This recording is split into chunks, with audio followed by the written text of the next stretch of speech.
소위 말하는 정부발 코스닥 시장 활성화 대책, 정상화 대책이 이제 본격적으로 시동 걸리는 거 아니냐라고 해서 오늘 왜 뭘 어떻게 이렇게 활성화한다는 거야? 뭐 어떻게 한다는 거야라고 하는데 그 이유가 있습니다. 왜냐하면 오늘 장은 사실 좀 기대와 우려가 동시에 사실은 시작된 장이었어요. 왜냐하면 어제 우린 쉬었잖아요. 네, 그렇죠. 근데 사실 어제 쉴 때 좀 안타까웠던 게 나머지 글로벌리한 증시, 특히 이제 아시아 증시가 많이 올랐어요. 어제. 그러니까 사실 우리가 문을 열었으면 어제 덩달아 이제 같이 좀 올라가면서 소위 말하면 조금 재밌을 뻔했다. 그런 게 있었는데 이제 오늘 새벽에 끝난 미국장에서 다소 조금 우려할 만한 내용이 나오니까 그럼 우리는 어저께 있었던 플러스 요인, 오늘 새벽에 있었던 마이너스 요인 둘 중에 어느 쪽으로 시장이 방향을 잡을까? 아니면 둘 다 섞어서 그냥 뭐 중립적으로 그냥 비슷하게 약보합이나 강보합이나 이 선으로 갈까? 이게 사실은 궁금했는데 조금 안타까운 게 하루 전에 열었으면 올라갔어야 될 플러스 효과는 조금 못 보고 오늘 아침에 있었던 마이너스 효과를 조금 그것만 직접적으로 받아가면서 코스피가 이제 1.82% 정도 빠지는 선에서 끝이 났어요. 좀 다소 좀 아쉽죠. 어저께 상승폭을 받지는 못했다는 측면에서 좀 아쉬운데 근데 이제 말씀 주신 것처럼 굳이 이제 미국장에서 나오던 흐름 중에서 안 좋게 우리 시장에 반영될 만한 게 뭐 있을까라고 굳이 따져보면 하나는 이란발 노이즈가 조금 있었어요. 그래서 뭐 다시 뭐 이란이 쿠웨이트를 폭격을 했네. 뭐 이런 노이즈가 좀 있었거든요. 그로 인해서 유가가 다시 조금 상승하고 미 국채 금리도 조금 올라가면서 글로벌 환경이 조금 불안해 또는 좀 짜증이 나 이런 내용이 좀 있었고 미국에서 여러 경제 지표가 나왔는데 뭐 상황은 불안하다면서 고용이라든지 경기 전망 같은 거 PMI 지수라고 하는 게 있거든요. 그런 건 왜 이렇게 생각보다 잘 나오는 거야? 라고 하니까 그러면 금리를 더 떨어뜨리기보다는 뭐 그래도 괜찮으면 차라리 금리가 올라가는 방향 아니야? 라고 하는 예를 들어서 고용이 나빠져야 돈을 풀면서 경기를 받쳐줄 거 아닙니까? 그럼 금리 내려가겠네. 이렇게 돼야 되는데 고용도 잘 나오고 또 경기도 앞으로 확장될 것 같다라는 지표가 두 개가 나왔어요. 그러면 적어도 금리는 내리기는 어려운 거 아니야? 이란도 불안한 상황에서. 그래서 일단은 그런 어떤 매크로 환경이 조금 안 좋다라는 뉴스가 오늘 아침에 좀 나왔고. 근데 저는 여기 말 끊어서 죄송한데 이게 그렇습니다. 굉장히 어려워요. 뭐냐면 경기가 너무 좋아. 그럼 물가가 올라서 금리를 올린다고 한단 말이야. 그럼 경기가 좋아. 그래서 금리를 올린대. 그러면 이거는 주가에 악영향이에요? 경제가 좋은데 너무 재미있는 뉴스를 주셨어요. 점점 이제 우리 최욱 앵커님이 늘 똑똑하지만 또 이렇게 폐부를 확 찔러버립니다. 폐부 찔렀습니다. 와, 폐부 너무 좋은 찔러봅니다. 얘기예요. 나 이게 헷갈리더라고 항상. 맞습니다. 그러니까 이게 오늘 드리고 싶은 말씀이에요. 사실은 제가 결론을 미리 말씀 주신 거예요. 최욱 앵커님이. 뭐냐면 물이 반 채워져 있으면 반밖에 없어 라고 사람들이 보면 야 이거 너무 좀 부족한데 이렇게 사람들이 부정적으로 해석할 수도 있고 반이나 남았어라고 하면 다 긍정적으로 해석하잖아요. 같은 지표, 같은 현상도 지금 시장이 어떻게 해석하는가가 중요해요. 그러니까 방금 말씀하신 야 경기가 좋다며 좋은 뉴스죠. 굿이에요, 굿. 그런데 지금 우리가 포커스를 맞추고 있는 중심은 뭐냐면 그래서 금리를 내릴 거야, 올릴 거야. 이게 더 중요하다는 거예요. 너 지금 돈 잘 벌어? 경기 튼튼해? 이게 중요할까요? 뒤에서 그래서 금리를 내릴 거야, 올릴 거야. 이게 더 중요하다면 경기가 좋아서 돈이 많이 풀리고 그래도 사람들이 고용이 잘 되면 좋다라는 것보다 그래서 금리 올라가겠네. 이렇게 생각하니까 금리가 올라가면 채권 금리도 올라가고 그래서 증시에 나쁘겠네. 난 이게 더 걱정이야. 사람들이 지금 이걸 보고 있어요. 그래서 이제 여러분께 드리고 싶은 말씀의 핵심은 언제 어떻게 사람들이 뉴스를 해석하는가의 유행에 알고 계셔야 되는데 지금은 금리에 포커스를 맞춘다. 자, 그래서 금리를 내려가는 방향으로 나온 뉴스는 굿이에요. 그러니까 경제가 좋아진다. 경기가 탄탄하다는 게 굿이잖아요. 그럼 금리에는 안 좋죠. 그러니까 good is bad. 좋은 뉴스가 나쁘게 해석되고요. 야 이거 금리 못 올리겠다 싶은 거 있죠. 그러니까 bad 뉴스예요. 근데 금리에는 좋죠. good. 그렇습니다. 그래서 지금 나오는 지표는 그게 금리에 어떻게 영향을 주느냐에 따라서 good is bad고 bad is good이에요. 지금은 그렇다는 거지. 지금은요. 항상 그렇다는 게 아니고. 그렇죠. 그래요. 그래서 오늘 나온 지표들이 굿인데 경기가 좋다며. 근데 금리에는 도움이 안 되잖아요. 그래서 good is bad로 해석이 되는 거예요. 이게 폐부를 찔렀습니다. 왜냐면 또 언젠간 또 이럴 거야 얘네들. 맞아요. 시장이라는 놈이 내가 누군지 모르겠는데 얘네들 분명히 이런다. 언제 또 이제 금리를 또 내려. 예를 들어. 그러면은 뭐 내리면 주가가 올라간다며 맨날. 근데 그때는 야 금리를 내린다는 건 경제가 나쁘다는 지표인데 야, 그러면 또 주가 떨어진다. 맞지, 맞아, 너네들? 정확합니다. 예를 들어서 지금 기름값이 올라가, 불안해 죽겠네, 물가 올라가잖아라고 싫어하는데, 예. 예를 들어 기름값이 하염없이 떨어져. 그럼 뭐라고 하는지 아세요?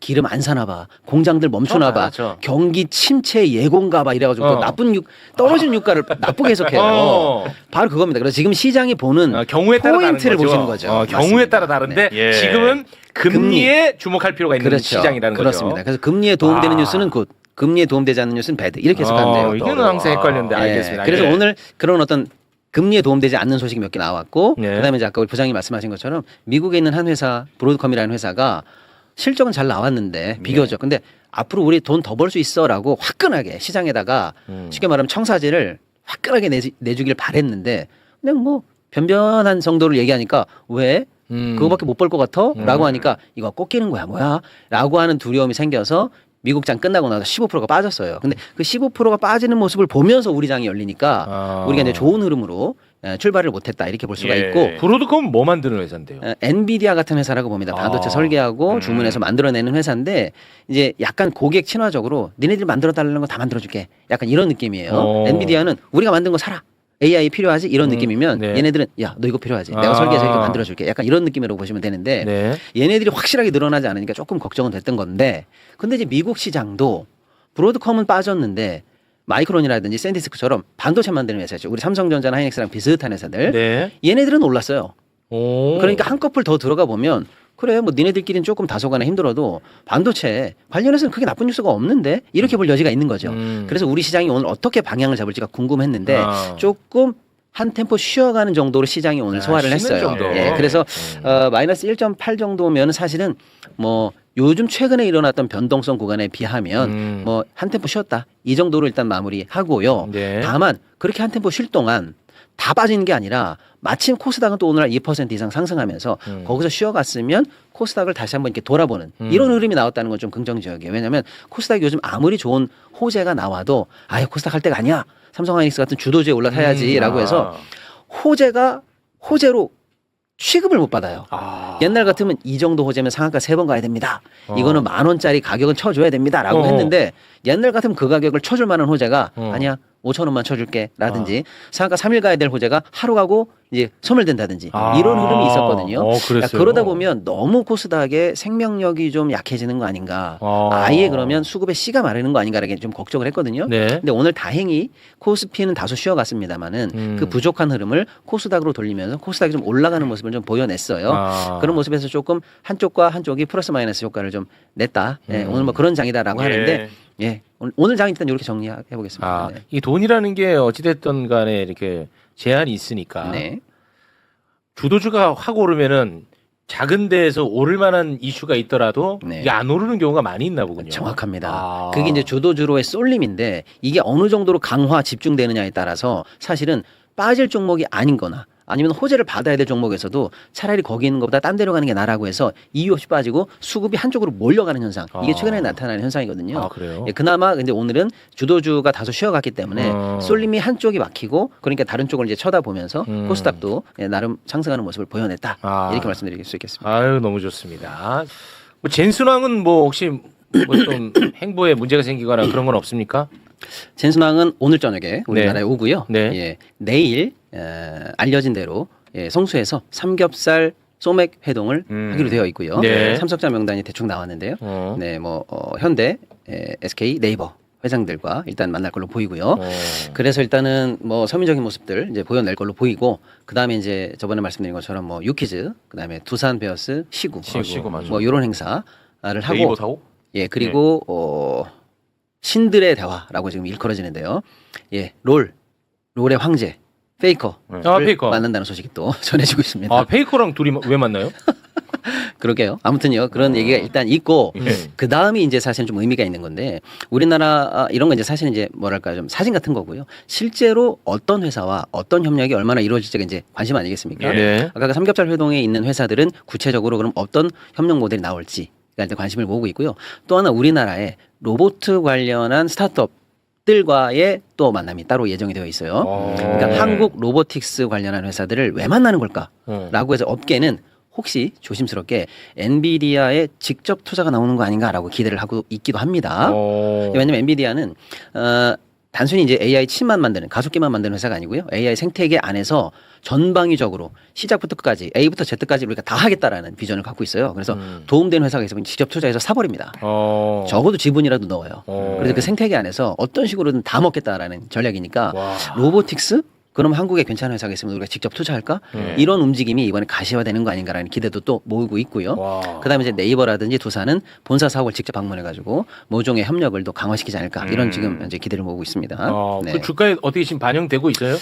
이런 얘기가 이제 슬금슬금 나온 지가 지금 일주일이 넘었거든요. 네. 그래서 사실은 좀 상당 부분이 뭐 여기 언급된 회사들이 다 상한가 두 번 내지는 세 번 정도 칠 때까지 올라가 있는데 오늘 이제 좀 어제부터 시작된 조정이 좀 있었고요. 오늘은 좀 많이 빠지고 있습니다. 그래서 오늘은 더 빠져요. 뉴스 소문에 사고 뉴스에 팔아라라고 하는 것처럼 최근에 좀 많이 올랐기 때문에 이제 조금 오늘은 차익 실현 매물을 좀 맞고는 있는데 오히려 이제 한 말씀 더 드리면 그래 소문에서 샀어야지라고 하는 그 테마성 폭등 장세는 어느 정도는 조정이 필요할 거 아니겠습니까?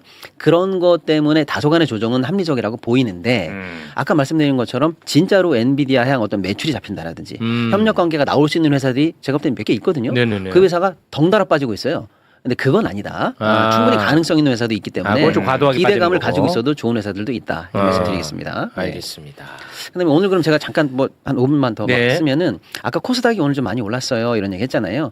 뭐 자금 순환매 뭐 이런 것도 의미가 있습니다만 오늘 또 좋은 소식이 하나 나온 게 뭐냐면 저번에 코스닥이 한번 오를 때는 국민성장펀드에 자금이 들어가요. 네. 그래서 기대감이 있습니다. 이런 얘기 한번 제가 드린 적이 있는데요. 네. 오늘은 금융 위해서 코스닥 활성화를 위해서 증권사라든지 업계 대표들을 불러가지고 제대로 의견을 듣겠다. 허심탄회하게 한번 얘기해봐라. 라는 얘기를 오늘 본격적으로 시작을 했거든요. 그래서 소위 말하는 이제 이 정부발 코스닥 시장 활성화 대책, 정상화 대책이 이제 본격적으로 시동이 걸리는 거 아니냐라고 해서 오늘 투심이 좋아지는데 또 한몫을 했어요. 이 부분의 의미를 간단하게만 정리하겠습니다. 네네. 시간이 없으니까.